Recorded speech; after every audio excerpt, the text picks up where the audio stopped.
On June 25th, 2013, Gearbox released their final planned major DLC for Borderlands 2, Tiny Tina's Assault on Dragon Keep. This was advertised as a Dungeons & Dragons / Lord of the Rings fantasy adventure with all the same guns and violence as the base game. This DLC would also spawn a standalone release and an entire spin-off game based on it. But realistically, I don't think any of the players, fresh off the disappointment of Hammerlock's Hunt, were ready for the tale that was told in this expansion. If you're already familiar with the DLC and its contents and only want to see the analysis, you can skip to this time and dodge the entire summary. Though it has minor points that do come up later. Until then... Roll for initiative, suckers!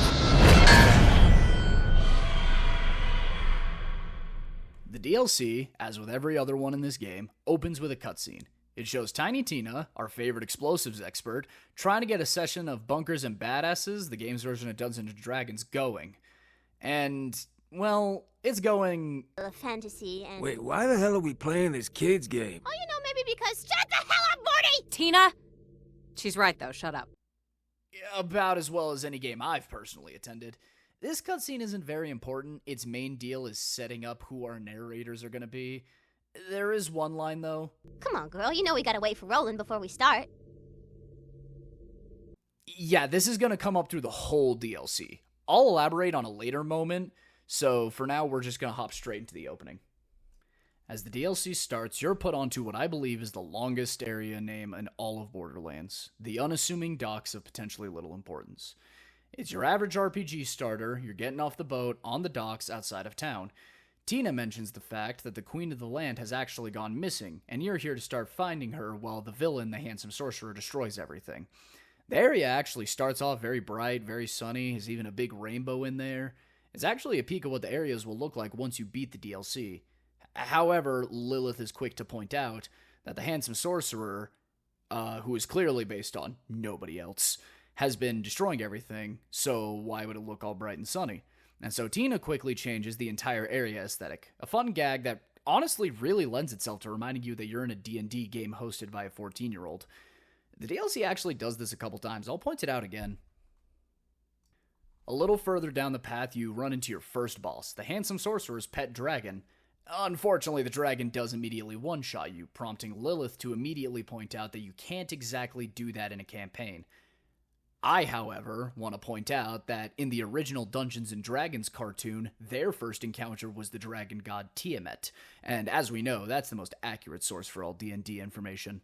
But Tina does still concede and changes to a small skeleton named, And his name is... Mr. Bony Pants Guy? Yeah. Completely planned boss, mind you. After you defeat Mr. Bony Pants Guy, you walk through a little wharf area, fight a couple skeletons until you eventually reach the entrance to this DLC's main hub area, Flame Rock Refuge. This is your average fantasy town, scout balloons and all. As you walk through, you talk to a town member, at Lilith's behest, who tells you that you have to find Eleanor. After she's placed down and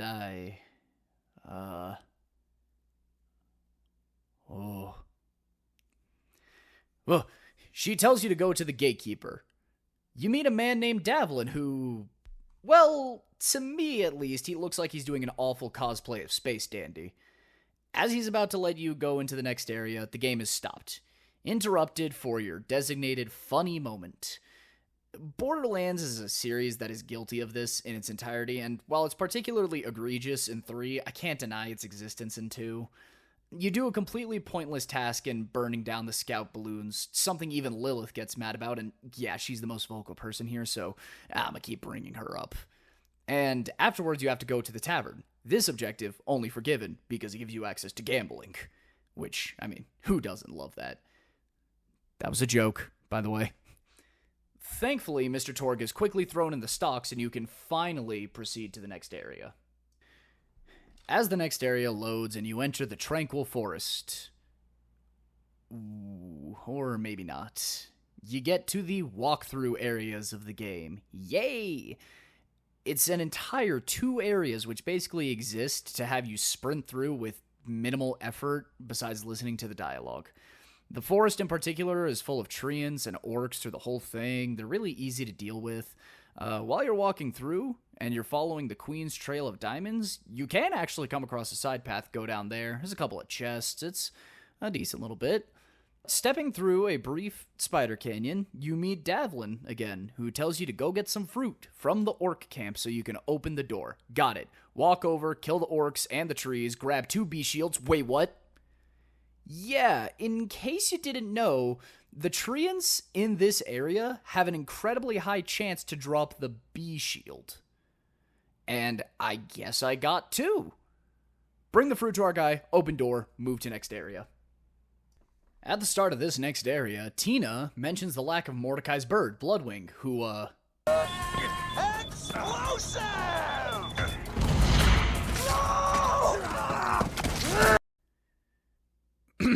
clearly has a cough. Lilith says Tina knows exactly what happened, to which Tina blows her off and simply asks again, at which point Mordecai angrily just asks to keep playing. This is another piece of the puzzle that I'm putting together with Tina. I'll go over it in the analysis, but put a pin in that scene for a bit. Eventually, you come across another door, which even Davlin gets mad at.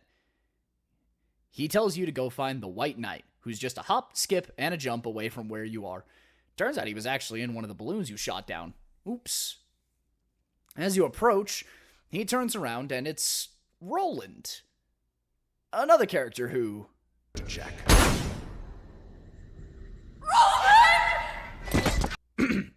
Clearly has a case of man flu. Despite all of the players' protests, Tina keeps him on as you bring him back to the door. He opens it and you move up to an area that's supposedly the Tree of Life. Average fantasy stereotype. Unfortunately, Davlin was actually the handsome sorcerer in disguise and decides to summon a mini-boss for you to fight. It's not that bad, especially with Roland's turret helping you out with healing. Once you're done with the fight against the mini-boss, you're told to head through a passage to enter the Dwarven Mines, supposedly where you can find dwarfs. Once inside of these mines, you're told to find the Dwarven Resistance leader, a guy called Ragnar. You shoot your way through a, quite frankly, absurd amount of orcs, before eventually finding Ragnar. Brick, however, was granted the ability to speak to him thanks to a dialogue initiative, which I don't think is really necessary with 3 players, but what do I know? I don't really DM. Negotiations. Rick, don't. If you just talk to him, we can... I punch him! Quit it! Yeah, they go poorly. And now every dwarf is hostile. Well, thankfully, the door to the exit is right next to our Claptrap cameo. And after he quickly disposes of himself, you walk up to the exit. And tragically, the door slams in your face, and you need to find 4 runes to unlock it, which... Sure, okay, look. At least it's not Borderlands 3, where I would probably have to get the runes, the chisel to carve them, and for some reason have to pay $9.99 for the Captain Scarlet DLC and go get Claptrap's lunch. Run through, grab a bunch of gear, if you're a gunzerker, talk to Claptrap, and get the grog nozzle, the goat. Do a jumping puzzle, which I did without the bridge. Move through, find another block puzzle, which I also solved because I'm built alternatively, read as incorrectly. And finally, go find the last one. The last one is in the hands of a dwarf called Greedtooth, who commands a giant gold golem, and who Tina flat out says is maybe being controlled by a giant magic orb. Man, Tina is not a great DM. Improv everywhere, hand-holding, unfair bosses. Well, I've done worse. Kill the dwarf, get the rune, teleport back to the door. Turns out the code word is fart, average DM humor, and proceed to Hatred Shadow, the ground below the sorcerer's castle. After you exit the mines and you get to Hatred Shadow, the vibe of the DLC seems to change. There's a lot less comedy for sure, minus a quip at the very start about what your player character will use with the reward money. I care not for cash. I live for the true combat. That said, I'll buy guns. Besides that, this is a kind of bland area. You mainly just run through, killing knights and orcs alike, driving your fist through the sorcerer's army until eventually you reach the bridge to the keep. At which point, the sorcerer's dragon appears again, this time significantly more killable. Halfway through the fight, Tina puts down Roland's piece again, wanting to give you an assist for the boss fight. Lilith has given up trying to fight this, merely just sighing in sadness as Tina brings up their dead friend again. And after killing the dragon and finding the best Pork weapon chop in the game, sandwiches! clearly, you enter the lair of infinite agony. As soon as you walk into this area, you step on a platform, pull a lever, and you drop into a hole, to which Tina flat out says there's no escape. However, after every player expresses disappointment, she has a strange blue light come out and open the door, and that lets you continue. Even on the way forward, Lilith tells Tina she can't just trap them like that, to which Tina confesses she's just completely improvising from this point on. Again, not beating the shit DM accusations. Tiptoeing your way through the many, many, many skeletons and necromancers, you eventually find your way to the prisoner. Before entering her cell, Tina summons Roland again for no reason. It's at this point that Lilith actually snaps, yelling at Tina that she misses Roland too, but she can't keep doing this, to which Tina, once again, blows her off, preferring to just continue her game. Again. Dropping down a stone pit, you find the cell of the sorcerer's daughter, who isn't even fantasy themed. It's actually just Angel from the base game, who, What kind of person would... clearly just has some of the lumbago. Upon releasing this seemingly innocent daughter, she quickly turns into a monster, whose only goal is to kill you. And the game can joke about Brick wanting to punch her all at once, but that doesn't change the fact that the daughter jumps around, screaming about how she doesn't deserve sympathy and how she's to blame for all of this. Clearly, Tina has an issue with Angel, which is especially apparent after you kill her, and Tina says this. What? Nah, man. Sorcerer's daughter's the worst. If it weren't for her dumb butt, everything would have been fine and nobody would have died. But that's for the analysis. Moving on, you finally enter Dragon Keep, and the handsome sorcerer finally wants a fight. After a brief climb full of dragons, sorcerers, and skeletons, and one mimic actually, in my case, you reach a teleporter and you flash into the sorcerer's arena. Tina asks if you want to summon Roland, and We can't wait for Roland because Time he's... for a boo fight! she ignores Lilith again. Now time to start a kind of mediocre boss. It's 3 phases, but honestly, as final bosses go, it's not that bad by Borderlands standards. It's better than Jackenstein, I can tell you that much. But once the boss is defeated, Tina celebrates more than the rest, happy, claiming that everyone lived and everyone was happy, and that Roland was even there too. At which point, everyone at the table just starts hounding her, telling her that Roland is dead. And she can't deny what Jack did until... Roland is dead. I know! But it's my story! And... yeah. After that somber cutscene, you save the queen, who actually turns out to be the Diamond Pony Butt Stallion. A one-off joke at the start of the base game turns into this. Crazy work. You feed her a bundle of iridium, and she cures the land, ending your quest. At this point, a final cutscene plays, Tina finally gets to say goodbye, and you roll credits. After a stupid claptrap bit. And then Claptrap said something stupid and ruined everything. Never change, Gearbox! Alright, so we're going to play a little game here, and I'm going to have us take a step back. Okay, it's 2012. You've just started playing Borderlands 2, and you're having a time. Bad time, good time, it's your opinion. Eventually, though, you run into Tiny Tina, a new character who is a 13-year-old explosives expert, and she seems pretty par for the course for Borderlands. She has a goofy eye, and she loves stereotypical girly stuff, tea parties and dresses and all this. If you decide to do her side quest, you learn that she actually has a vendetta against a bandit named Fleshstick, because he killed her parents, and it's never said how he killed them. Now, a little later on, you do a side quest for Tannis that takes you through the Wildlife Exploitation Preserve. Top tier name, by the way. I love it. She wants you to go around and find echo logs that talk about experiments done at the preserve, And the final one you hear? Sweetheart, remember that heavy red rock I told you to hide in your dress? Pull the pin at the top, then throw it at the wall. Mommy? Just run! Tina! Run! This echo changes your perspective. Roland tells you when you first meet Tina that she saved his life multiple times. Who knows when she was found by Roland, but it doesn't matter. He's a father figure to her.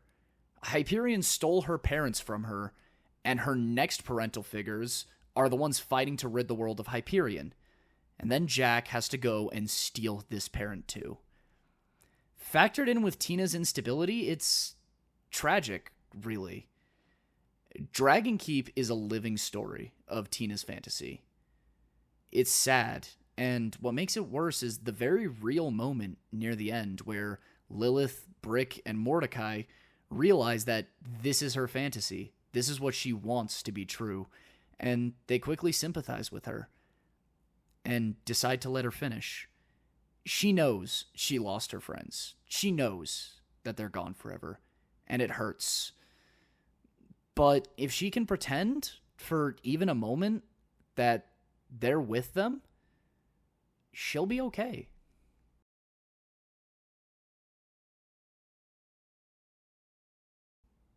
Wow, that last bit got a little somber.